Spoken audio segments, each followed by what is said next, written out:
I decided to record the first day at my new house. The comments showed me that I needed to leave immediately. I'm a relatively small YouTuber. Not terribly small to the point where I get no attention, but not big enough for most of you guys to recognize me. I mainly do creepy urban exploration videos that usually don't capture anything, but I give a horror history of the place while I record around. Well, recently I bought what was supposedly a haunted house, and decided to record my first day in it. Definitely going to move now. Every little sound makes me want to jump, including the leaky faucet in my bedroom's bathroom. I did the same deal as my normal videos, put a GoPro on top of my head using a headband that was one size too tight. I dropped it down a cliff before, and gave a narration while walking around my house. There is a decent backstory to the house, but it's the same old cliché horror talk like a serial killer who was finally caught, never confessed to anything, and all of the victims' bodies were missing their heads.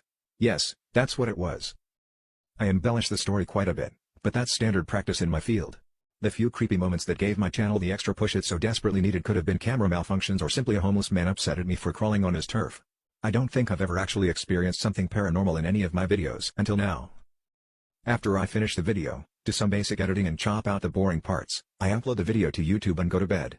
I don't really think too much about it while I drift off. I woke up to a phone exploded. Not in the literal sense, but just with notifications. YouTube notifications to be precise. My heart rate jumped, as it normally means a video of mine blew up.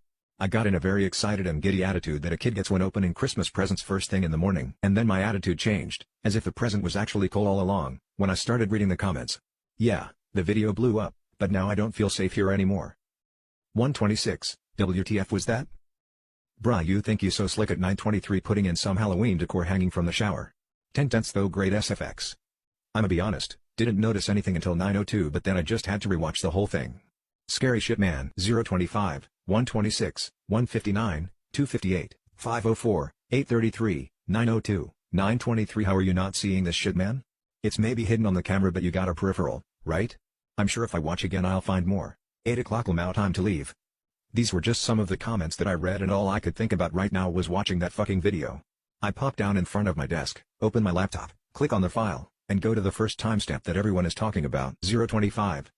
I pause the video and scan the frame. It was nighttime and this is just after I opened the front door of my new house, explaining how I had just bought it. The camera is peering inside, looking up the stairs and up to the second floor hallway towards the left, and a couch facing a TV, that can't be seen now, to the right, with an entryway into the kitchen only half visible through the doorway and behind the perpendicular couch. The lights to the kitchen and upstairs are off right now, but illuminated enough by the light in the living room. I scour the entire frame for a couple seconds before I see it. There. On top of the stairs. My blood turns to ice as I freeze in my chair. I decided to record the first day at my new house. The comments showed me that I needed to leave immediately. Is that a fucking head? Oh fuck, is it fucking looking at me?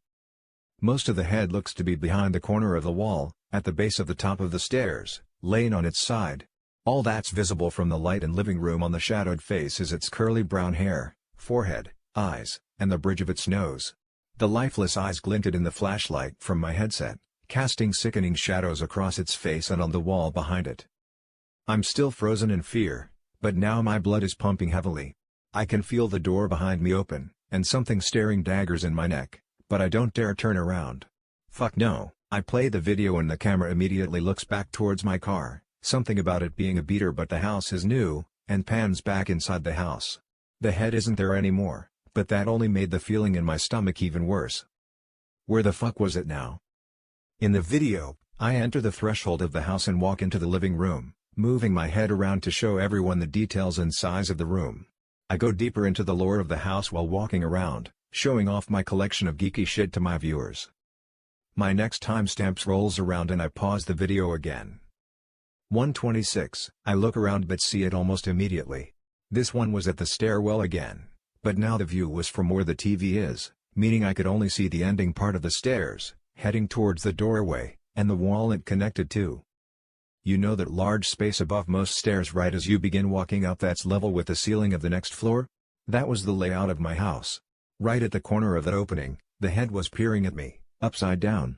I could still only see the same parts, but the curly hair was extended by the gravity. The glint in those horrifying and dead eyes remained the same. Almost immediately afterwards in the video, I headed into the kitchen. So, when I played the video, the head went away instantly from view as the camera angle moved to the entryway of the kitchen. I fast forward to the next timestamp to see it again, shaking as I moved the mouse. I didn't need to pause the video to see this one. 159.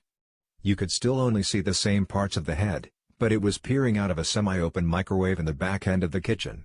Upon a closer look, if you pause the video, you could see something dripping on the handle. I couldn't handle much more of this. I felt like I was about to throw up, and I just wanted to leave the house.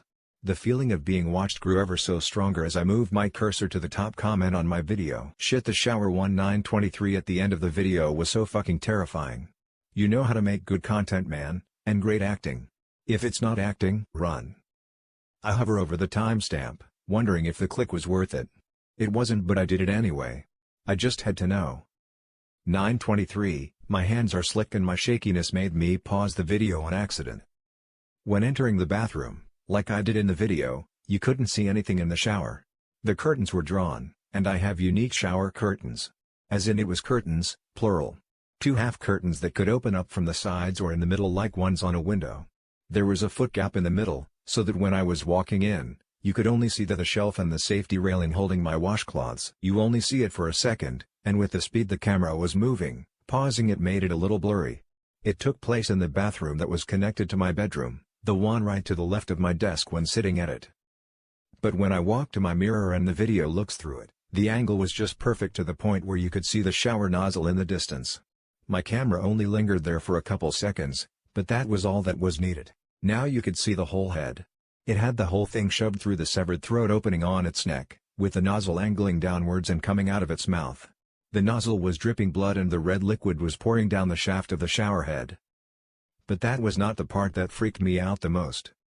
It was my head. My fucking head with its mouth gaping open, my curly hair, my forehead, my neck, my ears, my lifeless eyes. All of it was mine. I sat there, frozen, heart ready to simply burst out of my chest like in that scene of Alien, only with more gore. I couldn't think straight.